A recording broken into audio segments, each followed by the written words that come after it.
When it comes to anime, let's be real, villains are where it's at.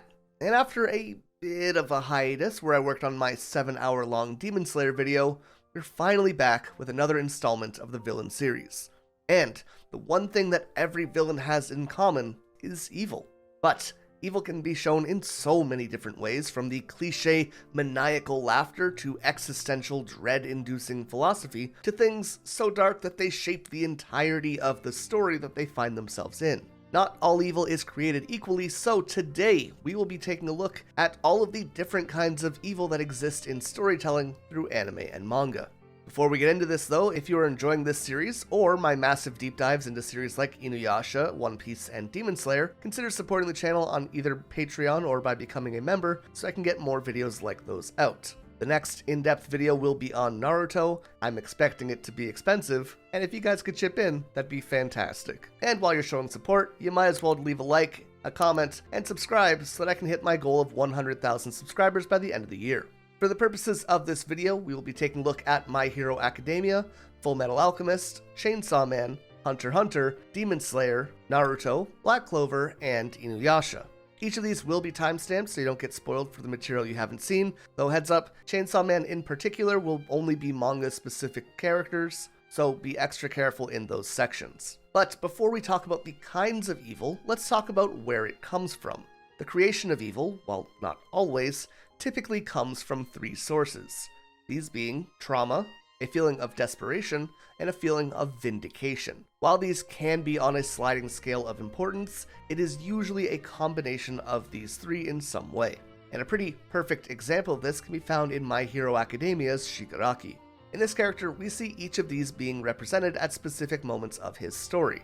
The world of My Hero Academia is focused around a hero society, with the vast majority of the population holding superpowers called quirks.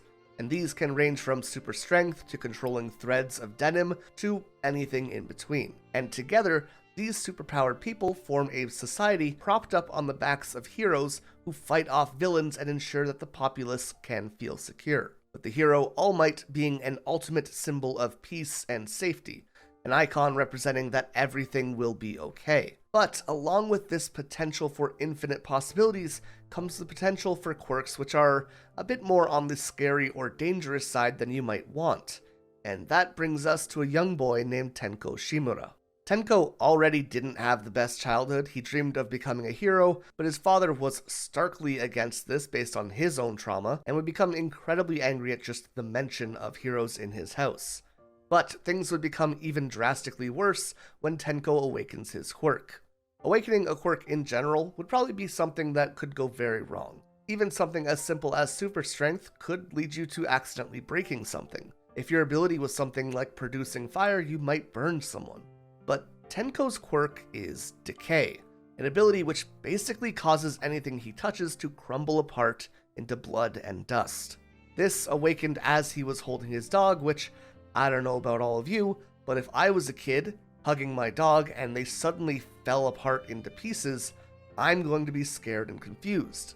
Tenko starts screaming and begs his sister for help, reaching out to her, touching her in the process, and killing her as well. In complete shock, he falls to his knees and touches the ground, which is where we find out that his ability can spread as well. So as his mother rushes out to check on him, she begins to crumble away as she gets close to him. Tenko basically snaps in this moment, completely lost in the chaos happening around him, thinking about how unfair his life had been, and how he hated everyone who took his dad's side and rejected him wanting to be a hero. As his father watches him kill and destroy everyone who gets close to him, he resolves himself to kill his son and hits him with a gardening tool, which leads to Tenko jumping onto his father and actively choosing to kill him, rather than it happening accidentally as it had up until this point. And in the moment that he kills his father, rather than fear, he feels a pleasure wash over him. This moment understandably fucks him up. The stress and shock of watching everyone he loves crumble around him is a lot to take in for anyone, I would say, let alone a child. But then to wash those emotions away with the catharsis of killing a man who had rejected him so vehemently his entire life would instill him with a feeling that killing people was something that could cleanse him. Things wouldn't improve from here though, as Tenko now found himself homeless, with no family or place to rest safely. He was all alone in the hero society, which prided itself on being virtuous and good. So then, why was no one helping him? No matter how many people he reached out to, no hero or citizen ever stopped to assist. Instead, it was the villain All for One who would save him, taking him in and fostering an ideal of following his baser impulses, killing anyone who opposed him, and repressing any memories which would have haunted him. As All for One describes it, all that's left are residual emotions. He is insecure. In that case, I'll give him the affirmation he needs. And through this, he would rebuild the young Tenko Shimura into the villain Tomura Shigaraki. This is a phenomenal example of creating evil. Again, stemming in those 3 pillars I mentioned earlier, the trauma and shock of developing his quirk and killing everyone around him. The desperation for the acceptance that his father never gave him, but that All for One did. And the vindication he feels for destroying the phony hero society which allowed a scared child to be helpless on the streets. From here, a character who has experienced these sort of things can follow any direction. Insanity brought upon by the mental scars, giving himself entirely to All for One, the first person to ever help him when he was drowning in darkness. Or he could become a rampaging symbol of terror aiming to destroy the society that failed him. And all of those paths feel believable. In Shigaraki's case, all of those routes are kind of explored, but they are also built up upon each other, which makes him feel like a much more layered character, and that is the importance that properly demonstrating where a character's evil comes from can hold. But what about a case that doesn't equally spread those 3 pillars, and instead cranks one of those dials to 11? For that, we can look at Fullmetal Alchemist Shou Tucker, an evil born from desperation. And rather than covering this section myself, I'm going to pass things over to my friend Call Me Soul. He has a bit of a newer channel where he talks about everything like positive masculinity in characters in anime, to Oshinoko, to the philosophy of Scar in Fullmetal Alchemist. There's a bit of something for everyone. Like I said, he's fairly new to this, and it would be really cool if you guys could go check him out and support him. The first time we see Shou Tucker, he seems like a pretty regular guy, a single father trying his best to take care of his daughter. Arguably the most important part of his character is that he feels like a totally normal person that the audience can understand. He's a reminder that anyone can be pushed over the edge. Shou is a state alchemist, a position which offers tremendous benefits and a very successful life to anybody who holds it. But in exchange, they must act as a dog for the military in times of war and perform some kind of valuable research with fruitful results in times of peace. In Shou's case, he had a wife and child who he had to provide for, but as a long streak of unsuccessful efforts plagued Shou, he began to become more and more panicked. He was studying chimeras, alchemist combinations of living creatures, and his claim to fame came when he produced the first talking chimera. He tells us that despite finally making progress and being able to provide for his family again, this is about when his wife left him. Years later, and despite his best efforts, Shou would be unable to repeat his experiments. His miraculous chimera was considered to be a lightning in a bottle, a fluke that he would never be able to replicate. When we come across him in a story, he's approaching his review as a state alchemist, absolutely needing to provide results or he would lose his title, and this is when Ed and Al would come to stay with him. For the first time that the Elrics were there, they all lived as one big family. Ed and Al quickly became like older brothers to Shou's adorable daughter Nina, and their gigantic dog Alexander was always there to join in on their games. Despite the tragedy of his wife leaving, despite the stress of the upcoming review, and despite the sadness everywhere else the Elrics looked, here at the Tucker residence they found peace in a happy family. As you likely know, things don't end there. Shou would hide himself away in his efforts to make a new talking chimera, and miraculously, when it's time for his review, he managed to succeed. Ed and Al go to find him in what should be a moment of triumph, but instead we are met with a dim, dungeon-like basement, Shou's face being completely vacant and cold, and a chimera sitting on the floor. Shou introduces the chimera to Edward, and recognizing the name, the chimera says, "Edward, big brother." In this moment, Ed realizes that both Nina and Alexander are missing, and connected the dots that Shou had used his own daughter in producing this chimera, and by extension he had used his wife to create the first talking chimera. It's an absolutely bone-chilling scene, and Ed justifiably responds with anger, attacking Shou, but Shou turns the tables a bit here, saying that Ed is judging him while ignoring the fact that he himself had broken the same taboo of human transmutation. They had both tried to play gods in one way or another, While the circumstances are absolutely different, at the core things they both disrespected the idea of human life. This moment in the anime kind of lives on an infamy, and it's not that there hasn't been moments in more modern series which haven't done more terrible or heartless things, but this moment in particular seems to carry more weight than others. The reason for that being is Shou was presented as a normal dude. Sure, he was stressed out, but that's typical enough. But we watch with these small hints as this man slowly descends into madness and we are caught completely off guard by it. Axel has mentioned how trauma, desperation, and vindication were the pillars of what forms evil and humanity, but in Shou's case things are a bit off. He presents some trauma in the ways his wife left him, but he seems pretty well together despite that, which obviously we find out is because he is the reason why she's not around anymore. It's a fake trauma. In terms of vindication, he isn't trying to prove anything. He isn't trying to get revenge. On paper, he is trying to provide for his family, but he is giving up all of his family to reach his goal. What he is really after is self-preservation, and that's why Shou Tucker is so terrifying. Everything about him is fake. We trust him, we join his family, we learn from him, and that whole time he was a fraud, a traitor in plain sight that we failed to recognize. The only thing real about him is that he is desperate. With his assessment coming up, Shou needed to pass so that he could keep up his standards of living. It wasn't about protecting his daughter or his wife. It was about making sure that he got what he needed. He ignores two of our three pillars, and because of that, he is ironically turned into this unsettling chimera of the factors which create evil. And by having a character heavily emphasize or obsess over one of these pillars, we can make truly terrifying and memorable characters. If you want a character who is all trauma with little desperation or vindication, we could look at someone like Beetlejuice from ReZero. And conversely, a character obsessed with being vindicated but who feels no desperation and shows no trauma might be more like Million Knives from Trigun. All these forms of evil feel off balance and stand out because of it, and it's why characters like Shou tend to go down in anime history. So now we have at least some reference for how different stories will create an evil character, as well as the important factors that go into making that evil feel grounded and real. However, there are a few brands of characters who are often inferred to be evil when they just kinda aren't. The first category is chaotic characters. I've talked about Fullmetal Alchemist Kimberly in a previous video, and characters like Greed, Kenpachi, Yunogasai, Pariston Hill, and Lucy all kind of fit into this category as well, but here, the example I want to talk about is Hisoka from Hunter x Hunter. In these cases, these are characters who, while they do many, and I mean many, evil things, they themselves are not evil per se. These characters are more embodiments or agents of chaos. They are often just as likely to help an old lady cross the street as they are to remove her head on the spot. It all depends on the whims, desires, and goals of those particular characters. It isn't a malicious action, it isn't for the sake of evil, it is a group of characters who only want one thing and don't really see morality as a factor at play in attaining that thing. Evil, by definition, is a moral concept that requires deliberate disregard of others, malicious intent, and wanting to cause harm.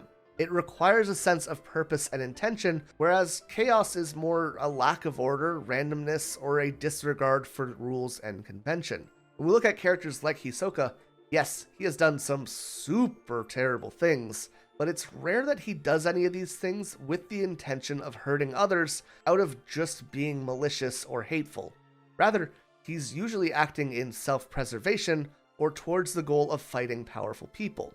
Going back to the old woman example, Hisoka isn't evil in the way that he would just kill an old woman randomly. Instead, he has a goal of fighting a powerful person, and if killing that old lady would lead to that happening, then he would definitely do it. Rather than these characters being evil, they kind of access evil to attain their goals. And this isn't to say that chaos and evil are mutually exclusive, because they definitely aren't. But unless there is a deliberate intention to do bad, we will instead have people who do evil rather than people who are evil, which is a small but pretty important difference in accurately understanding a character. It's the very subtle distinction between characters like Hisoka and Kimberly and characters like Shigaraki and Dio, between amoral and immoral. Objectively, these characters all have a lot in common. However, I would probably never argue that the first two give off the same feeling as the latter two. While they are all extremely dangerous, obviously, Hisoka and Kimberly just don't give off the same sense of wickedness that you would find in Shigaraki and Dio. The second category of characters I want to take a look at are characters who definitely feel evil, but who just aren't. Characters who are often forces of nature. And heads up, Chainsaw Man manga spoilers here, so just click ahead if you want to avoid them. Within the story of Chainsaw Man, there are devils who become the embodiment of human fears. And the power of those devils is directly proportional to how humanity sees that fear. For example, guns, super scary. So the gun devil is a horrific monster, whereas marshmallows, not that scary. So the marshmallow devil is basically nothing. However, there are some fears which are innate.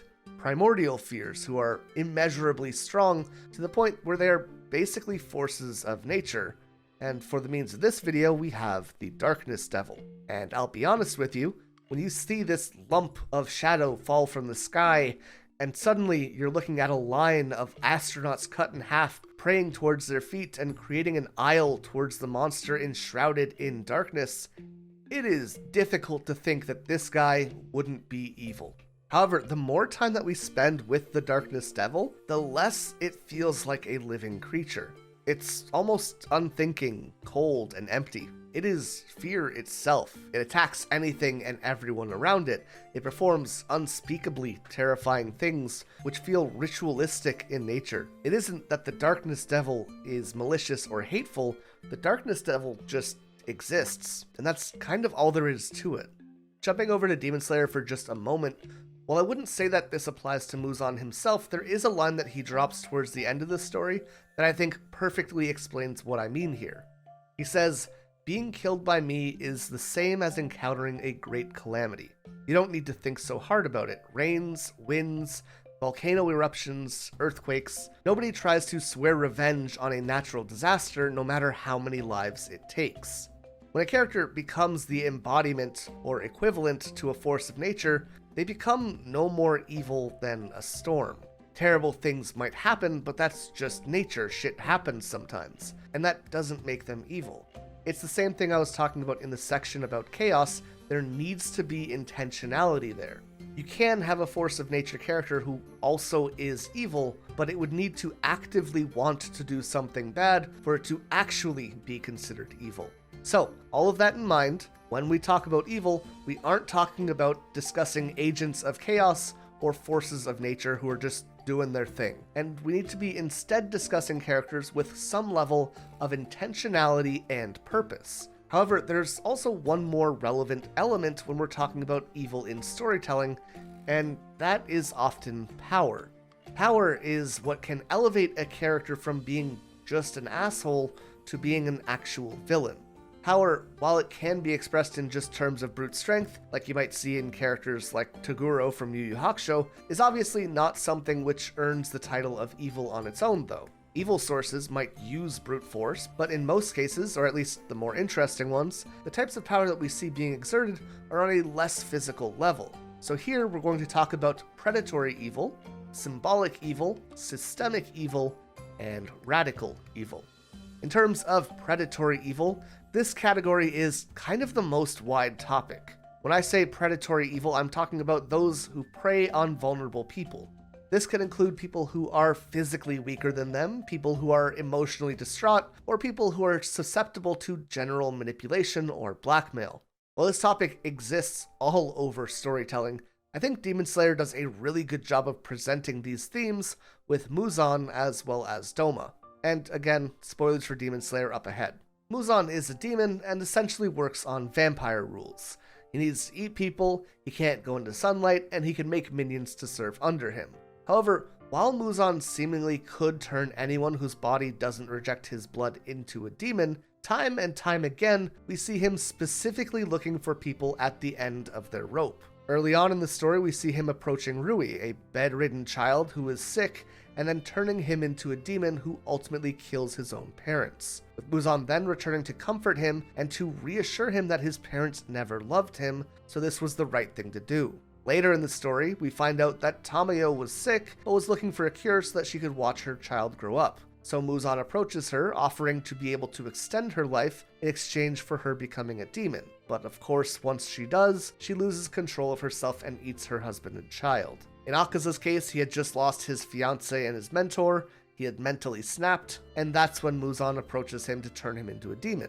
And in Kokushibo's case, he had given up everything in his life to try and become the greatest swordsman, however he failed. And once his life was approaching its end, Muzan finds him and offers to turn him into a demon so that he can live forever and perfect his craft. Muzan goes out of his way to find those who are weak, scared, and who have given up on their lives, and then gives them a second chance, only for him to take everything else that they have left once they become a demon. Not only is he preying on their vulnerability, but then he traps them.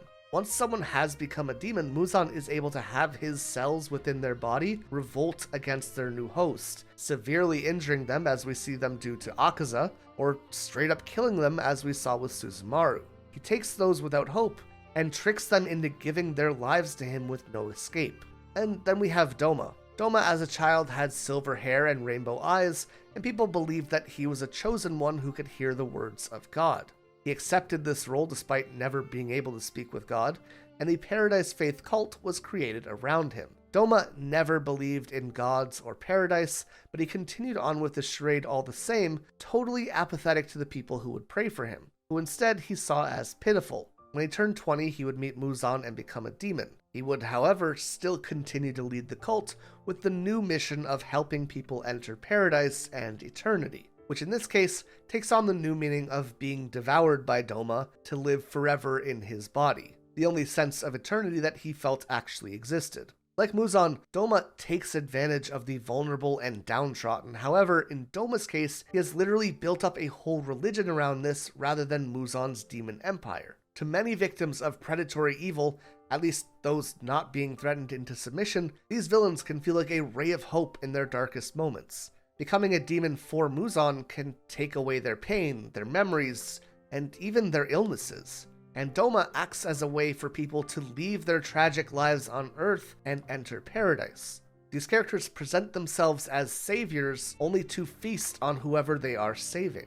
However, evil doesn't always take shape around those looking for salvation. It can also form as a symbol, not feigning as a savior, but instead reminding people that there is no being saved.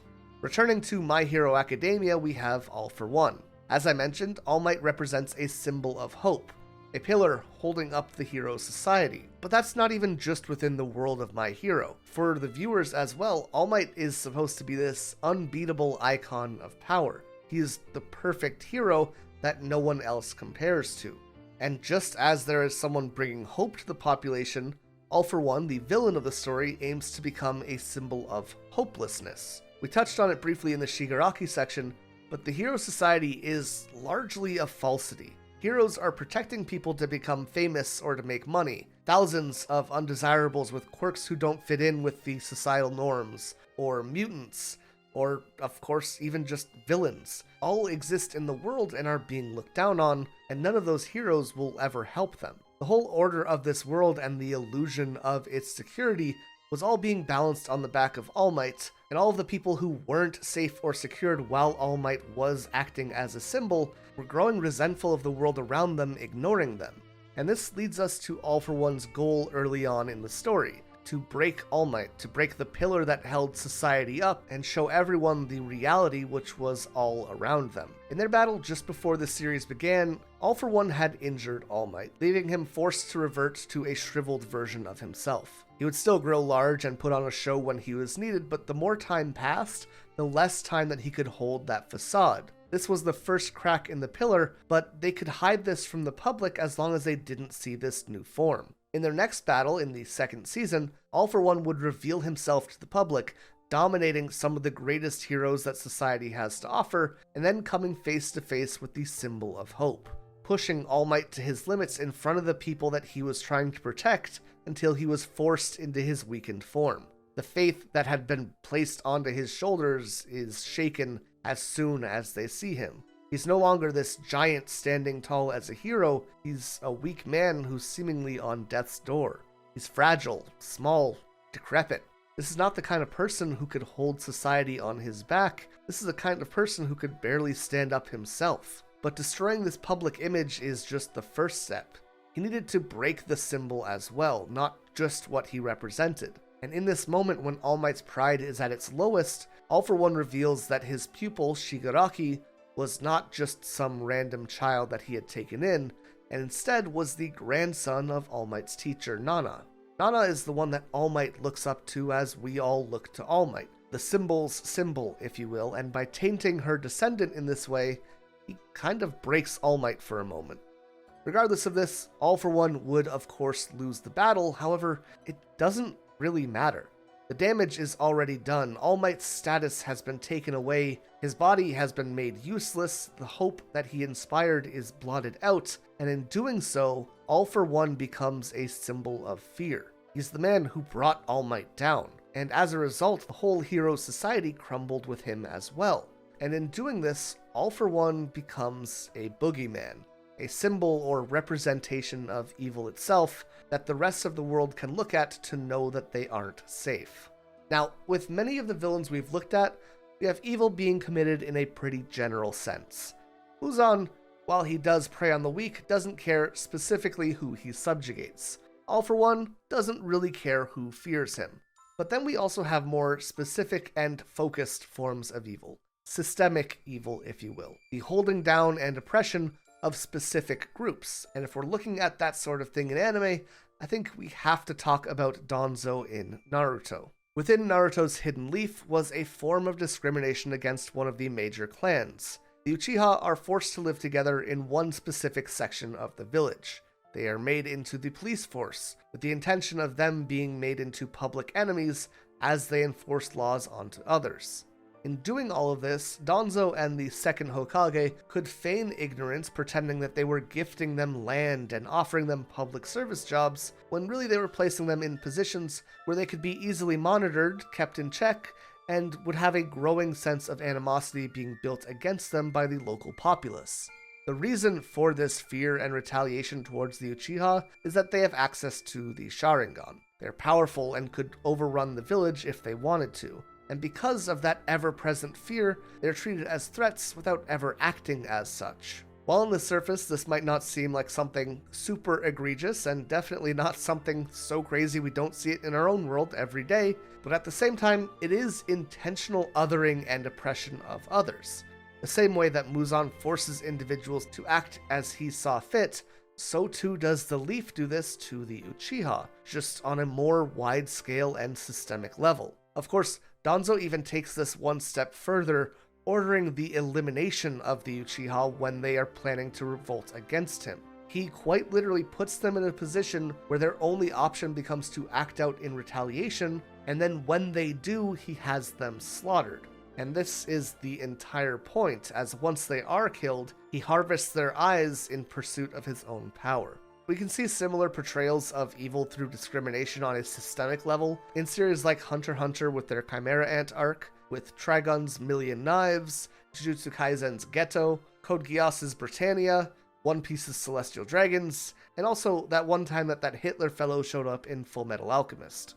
In many of these cases, we just straight up have racism, or one group feeling superior to the others. However, what happens when this gets taken one step beyond this? Well, that is called radical evil. While systemic evil surrounds the idea of looking down on people or holding them down, radical evil is a term which has a bit of a varied set of definitions, but at its core can be seen as viewing human lives as superfluous. To see others as nothing, beings who are less than living. While people like Danzo might see the Uchiha as lesser, he still recognizes them as people. Radical evils, though, wouldn't even see them as that. They aren't just lesser, they are nothing. They don't even hate them because they aren't worth hating. It's the complete removal of humanity. This is often my favorite type of villain when it's done well, because they tend to be the most frightening by far. It's one thing to look at someone racist or hateful or bigoted and to see that play out. But this extra step of disregarding the lives of others entirely has a real bone-chilling effect to it. At least when a character is showing hate or fear towards others, there's some kind of emotion that we can understand or work with as a baseline for understanding. But here, there's nothing. Bone Druid from Made in Abyss is another perfect example of this, but in this case, I want to talk about Chainsaw Man again, and manga spoilers ahead, so 5, 4, 3, 2, 1, you've been warned. It's Makima. We're talking about Makima, obviously. Makima is a character who sees humanity in this exact way. Despite working, drinking, and laughing with so many people, Makima barely acknowledges the value of their lives. Even Denji is seen as only a vessel for Chainsaw Man rather than a living person, which is ultimately what leads to her being defeated. To Makima, humanity are not so much living creatures as they are instruments. They are things to shove her illnesses or injuries onto. They're tools for finding shards of the gun devil. They are dogs, pets that follow her orders and do what she tells them to.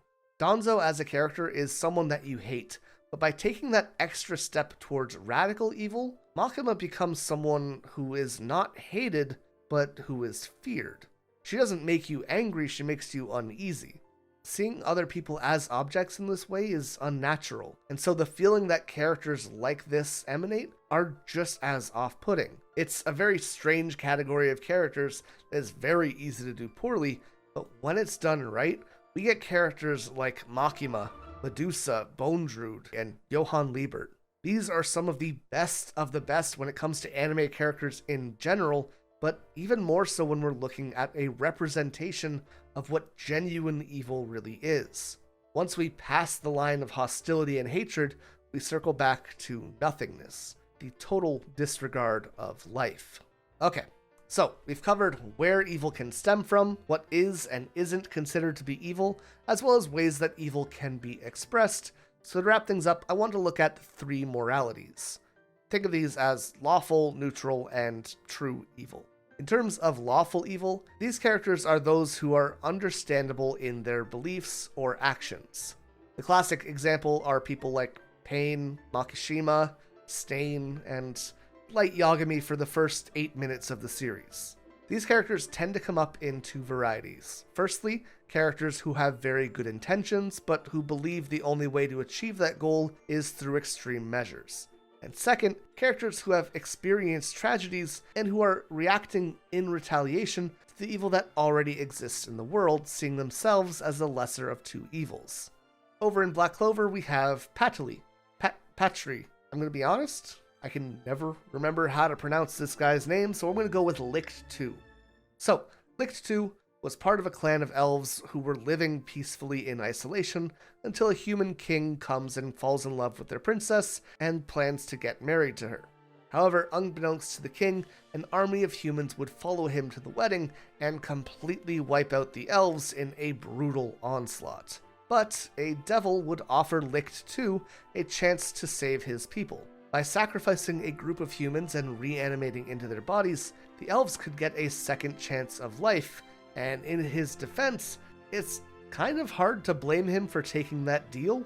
Humanity had betrayed his people's trust. It had eliminated them savagely and without a second thought. Humanity had done them no kindnesses, so why shouldn't they return the favor and save the people who had been killed in the process? No doubt sacrificing these people is wrong, evil even, but to say that it isn't understandable is kind of difficult. It's an eye for an eye, and while that's not ideal, it is a form of justice that is intuitively something most people can empathize with in some way. Someone does something bad to you, you want to do something bad to them. Or in this case, someone wipes out an entire group of people, then those people owe that group their lives. In a bit of a less relatable way though, we have our neutral evils. These are characters who don't particularly have a philosophy of hate, but who often perform acts of evil through narcissism or a sense of superiority. They can often blur the lines between those agents of chaos I mentioned earlier, but importantly, these are characters who very much intentionally commit evil acts specifically to show their own greatness. If I had to give a quick example, I would think One Piece's Enel works perfectly here. Enel is a ruthless monster. He will kill anyone and everything in his path. However, he feels justified in doing so because he believes himself to be a god. The difference between Enel and Hisoka's actions, for example, is that Hisoka is non-moral. Morality is never something he even considers. However, Enel is amoral. He knows what he's doing is wrong, he knows these are people that he's hurting, but he doesn't care because he believes it is justified in his godliness. And the least relatable group, hopefully, is characters who act purely for evil's sake. Characters who want to harm others, cause damage, and spread cruelty. These are the single hardest characters to get to work, unless they're done in a fun way.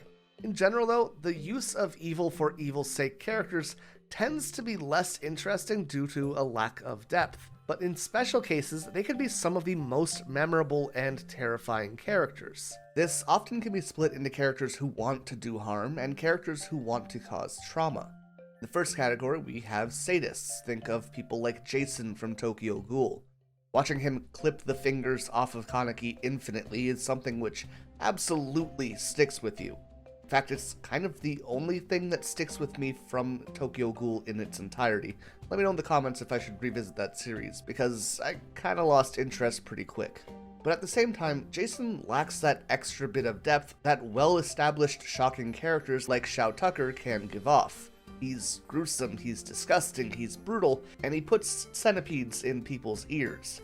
But that's kind of all he is. And characters who fall into the trap of being evil for evil's sake, while only relying on physical shock alone, can often feel like they're memorable but not really interesting in this way.